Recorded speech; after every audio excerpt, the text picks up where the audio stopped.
Good morning students. आज मैं आपको परमाणु संरचना चैप्टर में सबसे लास्ट और सबसे इंपॉर्टेंट टॉपिक रासायनिक बंध ये पढ़ाने जा रहा हूं। देखिए, रासायनिक बंध क्या होता है? बंध का मतलब होता है बॉन्ड, यानी जो चीजें एक दूसरे से जुड़ी हुई रहती हैं वो चीजें किसी न किसी बंध के द्वारा होती हैं। तो रासायनिक बंध की परिभाषा क्या होती है मैं लिख के दे देता हूं आपको। रासायनिक बंध, याद रखिए, किन्हीं दो अणुओं, परमाणुओं एवं यौगिकों के बीच लगने वाला परस्पर आकर्षण बल को हम क्या बोलते हैं? रासायनिक बंध बोलते हैं। किन्हीं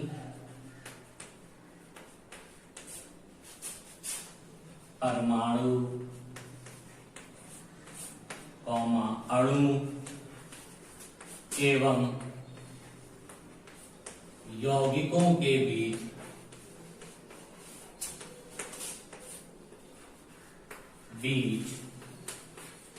लगने वाले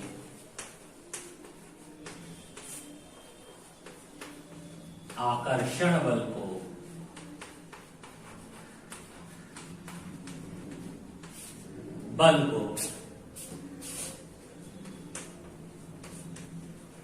रासायनिक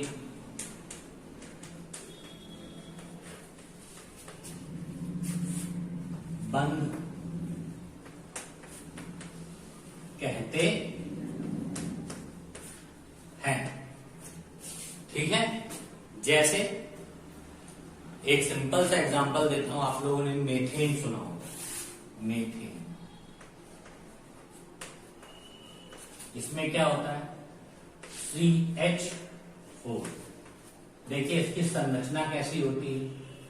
C, एक यहां H होता है, एक यहां H होता है, एक यहां H होता है और एक सबसे ऊपर H होता है। तो ये जो डंडियां दिखती हैं इनको हम लोग बोलते हैं बॉन्ड्स। ठीक है, जिसके द्वारा कार्बन और हाइड्रोजन एक दूसरे से जुड़े रहते हैं। अब ये बंध कितने प्रकार के होते हैं? बंध 3 प्रकार के होते हैं। सबसे पहला हम आपको बताने जा रहे हैं आयनिक बंध। देखिए आयनिक बंध क्या होता है। एक मैं परिभाषा अभी लिख के दे रहा हूं, अगले जब बताऊंगा मैं आपको बंध के बारे में, उसमें परिभाषा नहीं लिखूंगा, आप लोग ऑटोमेटिकली परिभाषा लिखना सीख जाएंगे। देखिए मैं इसमें परिभाषा लिख के दे रहा हूं कि जब किन्हीं परमाणुओं के मध्य इलेक्ट्रॉनों का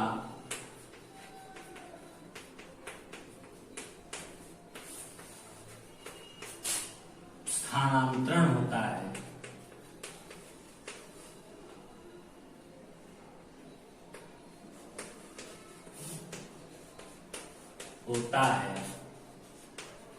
तो इस प्रकार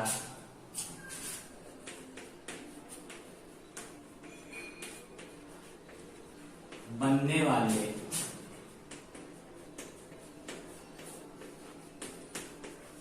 बंध को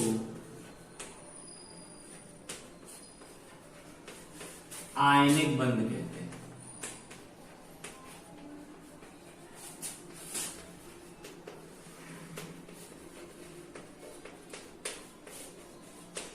देखिए कैसे,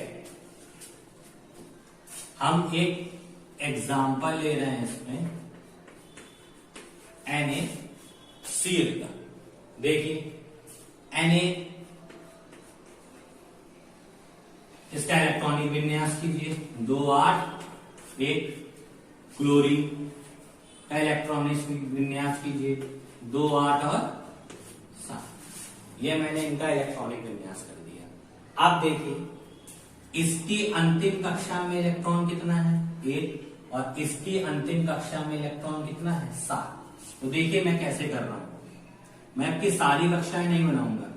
ये मैंने सोडियम लिखा, सोडियम के पास एक इलेक्ट्रॉन है, ठीक, तो मैं इसके एक इलेक्ट्रॉन को इस क्रॉस के फॉर्म में शो कर रहा हूं। और क्लोरीन के पास कितने इलेक्ट्रॉन्स हैं, क्लोरीन के पास अंतिम कोश में 7 इलेक्ट्रॉन है, जिसको मैं डॉट के थ्रू प्रूव करूंगा। देखिए दिखाऊंगा आपको 1 2 3 4 5 6 और 7। देखिए एक अष्टक का नियम था, ऑक्टेट लॉ बोलते हैं। अष्टक ने बताया था कि प्रत्येक अणु या परमाणु अपने अंतिम कोश में कम से कम 8 इलेक्ट्रॉन को रखना चाहता है, जिससे वो अपनी स्थायित्व स्थिति को प्राप्त कर सके। हाइड्रोजन को छोड़ के प्रत्येक अणु या परमाणु अपने अंतिम कोश में 8 इलेक्ट्रॉन्स को रखना चाहता है। देखिए ये क्यों है, क्योंकि 8 इलेक्ट्रॉन उसकी एक स्थायी कक्षा होती है और हर परमाणु अपने आप को स्थायी करना चाहता है। जिस तरीके से हम लोग भी पढ़ाई लिखाई इसलिए करते हैं क्योंकि हम लोग लास्ट में अपने लाइफ को स्टेबल कर सके, यानी लाइफ को एक स्थायी बना सके। वही क्वालिटी इनमें भी होती है। तो अब चक्कर क्या होता है कि इसके पास अपने आप को स्टेबल करने के लिए केवल एक इलेक्ट्रॉन चाहिए, क्योंकि इसके पास 7 पहले से है, और इसको अपने आप को स्टेबल करने के लिए 7 इलेक्ट्रॉन चाहिए, क्योंकि इसके पास केवल एक है। इसको स्टेबल करने के लिए 7 इलेक्ट्रॉन चाहिए, क्योंकि इसके पास एक है, और इसको केवल और केवल एक इलेक्ट्रॉन चाहिए।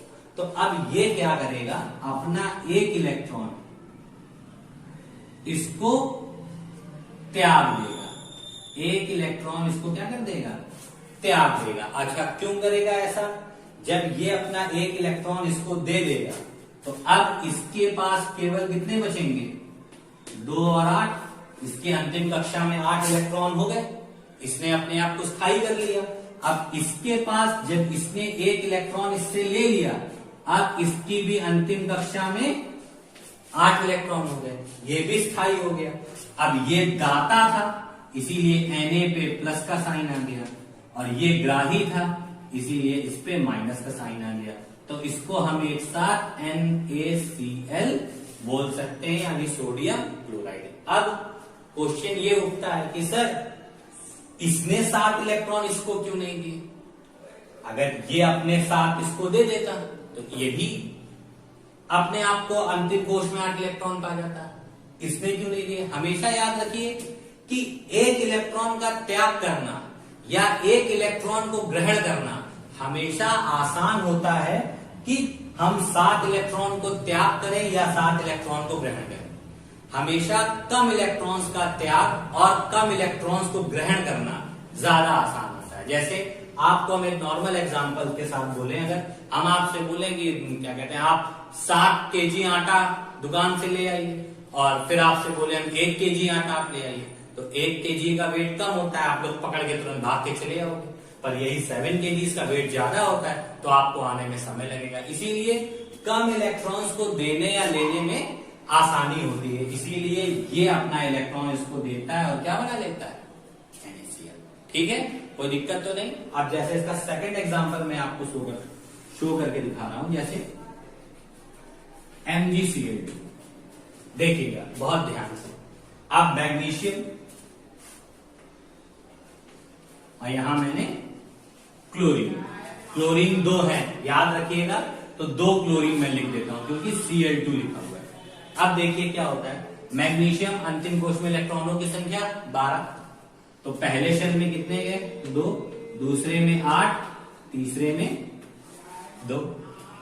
क्लोरीन अंतिम कोश में इलेक्ट्रॉनों की संख्या 7, क्योंकि एटॉमिक नंबर 17, 2, 8, 7, यही काम इसके साथ, 2, 8, 7।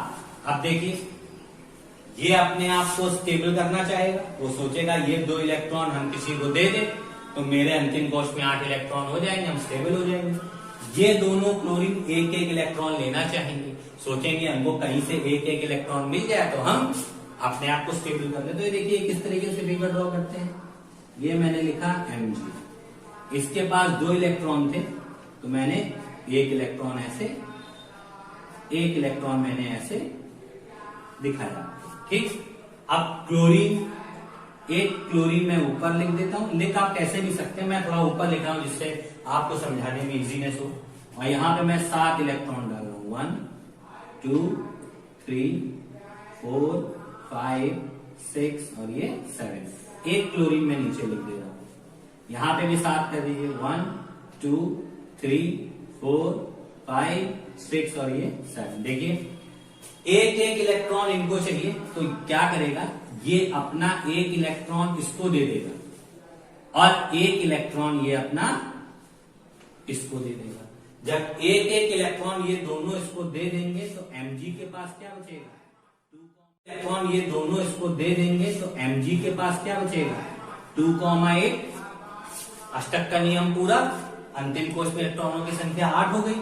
यहां पे 2,8,8 क्योंकि एक इलेक्ट्रॉन इसको मिला और एक ही इलेक्ट्रॉन इसको भी मिला, तो देखिए इनके भी अंतिम कोश में इलेक्ट्रॉनों की संख्या पूरी हो गई, तो इन्होंने भी अष्टक के नियम का पालन कर लिया। और इसका क्या बन गया, MgCl2। देखिए Mg दाता है क्योंकि Mg इलेक्ट्रॉन्स दे रहा है इसलिए ये दाता हो गया, और ये लोग ले रहे हैं तो इसलिए ये इलेक्ट्रॉन रिसीवर हो गया। तो ये आपको मैंने आयनिक बंध किया पूरा बताया कैसे बनता है। और परिभाषा देखिए आसान कैसे है याद करनी, हमने बताया था किन्हीं परमाणुओं को इलेक्ट्रॉनों का स्थानांतरण होता है। देखिए इलेक्ट्रॉन यहां से कहां चला जा रहा है, इस पे, इलेक्ट्रॉन यहां से कहां चला जा रहा है, इस पे, इस इलेक्ट्रॉन का स्थानांतरण होगा। तो इस प्रकार बनने वाले बंध को हम क्या बोलते हैं, आयनिक बंध। आप देखिए इसका दूसरा है एग्जाम्पल आपका सहसंयोजक बंध। देखिए ये सहसंयोजक बहुत इजी है, इसकी मैं परिभाषा नहीं लिखूंगा, अब मैं आपको पहले समझाऊंगा फिर इसकी परिभाषा लिखूंगा। देखिए सहसंयोजक बंध,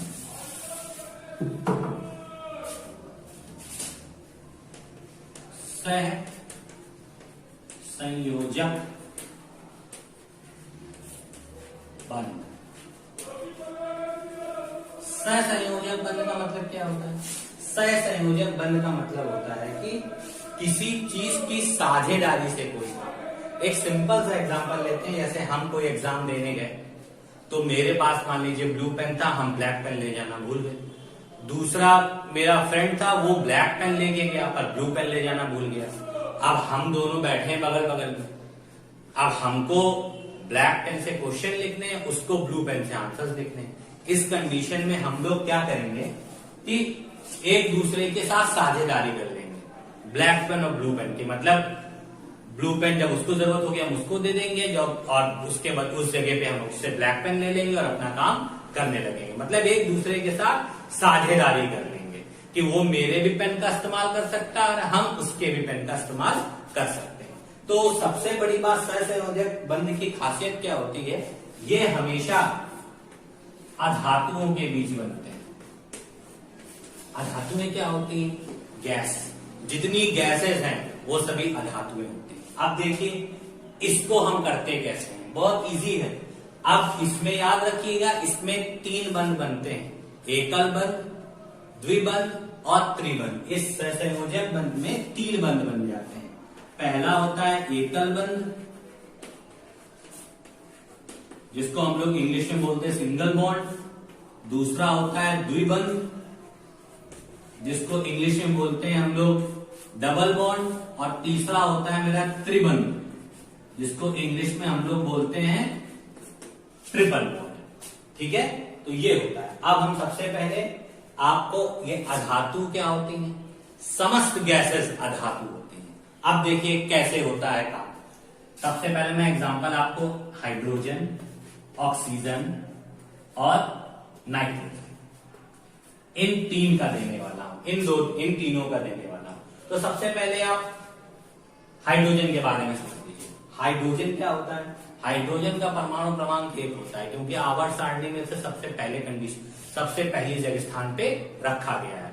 हाइड्रोजन को छोड़ के सभी तत्व अपने आप को स्टेबल करने के लिए कम से कम 8 इलेक्ट्रॉन मांगते हैं, और हाइड्रोजन अपने आप को स्टेबल करने के लिए केवल और केवल 2 इलेक्ट्रॉन्स मांगता है। तो देखिए हाइड्रोजन है H2, तो हाइड्रोजन के अंतिम कक्षा में कितने इलेक्ट्रॉन होते हैं? केवल और केवल 1।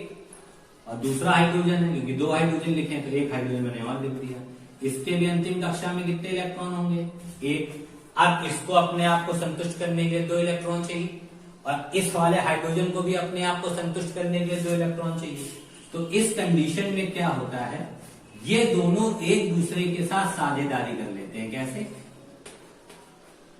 कि ये दोनों अपने आप को बगल बगल में रख लेते हैं, और ये हाइड्रोजन के देखिए 2 इलेक्ट्रॉन्स हो गए, ये भी स्टेबल हो गया, और इधर से ये हाइड्रोजन भी स्टेबल हो गया। इन दोनों ने आपस में साझेदारी कर ली, जिससे 2 इलेक्ट्रॉन दोनों के पास हो गए और दोनों अपनी कक्षा में संतुष्ट हो गए। इनको अगर बॉन्ड के फॉर्म में शो करेंगे तो कुछ इस तरीके से शो होता है। ये क्योंकि एक डंडी है इसीलिए इसको हम लोग बोलते हैं एकल बंध। अब बारी आई ऑक्सीजन की, ये तुमने पहला एग्जाम्पल दिया। अब अगर ऑक्सीजन की बारी आई O2, तो इसमें भी 2 O लिखिए। ठीक, ऑक्सीजन अंतिम पूरा इनका एटॉमिक नंबर 8, पहली कक्षा में 2, दूसरी में 6 इलेक्ट्रॉन, यानी इसका इलेक्ट्रॉनिक विन्यास देखा जाएगा और ऑक्सीजन का तो 2,6 इसका भी और 2,6 इसका भी, यानी अंतिम कोश में इलेक्ट्रॉन कितने हैं? 6। तो 6 डालिए, 1 2 3 4 5 6, इधर भी 6 डालिए, 1 2 3 4 5 6। अब देखिए इन दोनों ऑक्सीजन को संतुष्ट करने के लिए कम से कम कितने इलेक्ट्रॉन चाहिए? अष्टक का नियम को पूरा करने के लिए कम से कम 2 इलेक्ट्रॉन। अब इसके पास भी 2 इलेक्ट्रॉन कम है, इसके पास भी 2 इलेक्ट्रॉन कम है, क्योंकि अंतिम कक्षा में यहाँ पे 8 इलेक्ट्रॉन होने चाहिए। अब इस स्थिति में ये दोनों आपस में क्या करते हैं? एक साझेदारी कर लेते हैं। क्या कर लेते हैं? एक साझेदारी कर लेते हैं। कैसी? कि देखिए फिर 2 इलेक्ट्रॉन डाल लो मैं, 6 इलेक्ट्रॉन से 1 2 3 4 5 6, इधर भी देखिए 1 2 3 4 5 और 6। देखिए इसने ये 2 इलेक्ट्रॉन इसके ले लिए, तो देखिए इसके पास कितने हो गए? 6 इधर थे, 2 इसके लेने से इसके पास 8 हो गए, और इस वाले ने भी इसके 2 इलेक्ट्रॉन ले लिए, तो इसके पास भी कितने इलेक्ट्रॉन हो गए? 8, क्योंकि 1 2 3 4 5 6 ये 7 8, और इधर वाले भी इसके साथ ऐसा ही 1 2 3 4 5 6 ये 7 8। अब इसकी अगर बॉन्डिंग बनाई जाए तो किस हिसाब से बनेगी? O O 2 इलेक्ट्रॉन ये 2 इलेक्ट्रॉन ये और बाकी देखिए इसके 6 करने, 2 2 4, ये 2 6, वैसे इसके भी देखिए 6 इलेक्ट्रॉन हमने कर लिए। अब आपस में इनको बॉन्ड के थ्रू मिला दीजिए। देखिए हो गए सबके 6 इलेक्ट्रॉन, तो यहां कितना बन गया? 2 डंडी बन गई। तो ये कौन सा हो गया हमारा? ये हमारा बन गया द्विबंध। अब त्रिबंध की बारी आती है। हम नाइट्रोजन के बारे में बात करते हैं। N2 2 बार N लिखे। इलेक्ट्रॉनिक विन्यास पहली कक्षा में 2 इलेक्ट्रॉन 7 होता है, दूसरी कक्षा में 5। यहां भी पहली कक्षा में 2 और दूसरी कक्षा में 5 इलेक्ट्रॉन। अब देखिए 5 इलेक्ट्रॉन इसकी लिखिए, 1 2 3 4 5, 1 2 3 4 5, ये मैंने 5 इलेक्ट्रॉन लिखे। अब इसको अपने आप को संतुष्ट करने के लिए कितने इलेक्ट्रॉन चाहिए? 5 है, 3 और चाहिए अष्टक का नियम पूरा करने के लिए। अब क्या करेगा ये? 3 इलेक्ट्रॉन इसको भी चाहिए और 3 इलेक्ट्रॉन इसको भी चाहिए। अब ये इसको दे देगा तो इसका काम गड़बड़ हो जाएगा, ये इसको दे देगा तो इसका काम गड़बड़ हो जाएगा। इस स्थिति में क्या होता है, ये दोनों एक दूसरे के साथ क्या कर लेते हैं, साझेदारी कर लेते हैं। कैसे साझेदारी करते हैं, देखिए 1 2 3 4 5, 1 2 3 4 और 5। देखिए इसने इसके इलेक्ट्रॉन्स को ले लिया तो देखिए इसके पास पूरे हो गए, 3 3 6 और 2 8। अब ये वाला नाइट्रोजन इस वाले नाइट्रोजन के ले लेगा तो इसके पास में कितने हो गए, 3 3 6 और 2 8। अब इसमें देखिए अगर बॉन्ड के फॉर्म में इनको देखा जाए तो देखिए क्या बनेगा, 1 2 3 ये बना और फिर ये नाइट्रोजन लिखा मैंने 1 2 3। अब ये इससे जुड़ जाएगा, ये इससे जुड़ जाएगा, ये इससे जुड़ जाएगा। तो देखिए ये 3 डंडियां आ गई, इसको हम लोग बोलते हैं त्रिबंध यानी ट्रिपल बॉन्ड। अब इसकी परिभाषा आपसे पूछी जाए, परिभाषा क्या होगी ससंयोजक बंध की। इस प्रकार के बंध बनाने के लिए अणु एवं परमाणु आपस में समान इलेक्ट्रॉनों का साझा करते हैं। इस प्रकार के बंध को बनाने के लिए अणु एवं परमाणु आपस में समान इलेक्ट्रॉनों का साझा करते हैं। देखिए 1 और 1 इलेक्ट्रॉन, 2 और 2 इलेक्ट्रॉन, 3 और 3 इलेक्ट्रॉन समान इलेक्ट्रॉनों का साझा करते हैं। इस प्रकार बनने वाले बंध को हम लोग कौन सा बंध बोलते हैं, सहसंयोजक बंध। कोई दिक्कत तो नहीं बच्चों, ठीक है। अब सबसे लास्ट है और सबसे अच्छा है हमारा उप सहसंयोजक बंध। याद रखिएगा उप सहसंयोजक बंध लास्ट है, इसके बाद सब कुछ खत्म आपका टॉपिक। अब आपका सबसे लास्ट बचता है उप सहसंयोजक बंध। संयोजक बंध ये सबसे अच्छा होता है बंध, बहुत समझने लायक होता है, काफी इंपॉर्टेंट होता है। इस पे इलेक्ट्रॉनों का साझा भी होता है और एक इलेक्ट्रॉन अपने इलेक्ट्रॉन्स दूसरों को देता भी है। तो इसकी प्रोसेसिंग कैसे होती है, ये बंध कैसे बनता है, ये मैं आपको अपने नेक्स्ट वीडियो में बताऊंगा। तब तक आप पिछली दोनों जो आयनिक बंध और सहसंयोजक बंध बताएं उनको तैयार कीजिए और समझने की कोशिश करिए। Thank you and have a nice day.